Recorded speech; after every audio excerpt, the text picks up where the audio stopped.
हिमाचल में कुदरत का कहर जारी है। सैलाब बारिश से अब तक 71 लोगों की मौत हो चुकी है, वहीं करीब 10,000 करोड़ का नुकसान हो चुका है। बाढ़ के चलते 2500 लोग महफूज जगह भेजे गए हैं।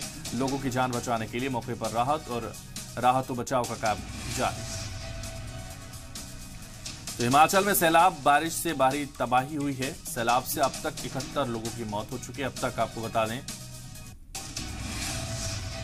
जिस तरह से नुकसान हुआ है वो लगातार बड़ा नुकसान है। सैलाब बारिश का कहर लगातार जारी। हिमाचल में सैलाब बारिश से तबाही मची है।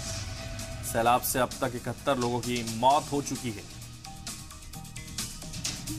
तो अब तक 7,500 करोड़ रुपए का नुकसान, 2500 लोग महफूज जगह भेजे गए हैं। मौके पर राहत और बचाव कार्य जारी।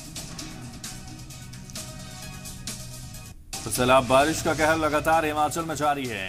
हिमाचल के हालात अभी भी खराब हैं। सैलाब में अब तक 71 लोगों की जान जा चुकी है।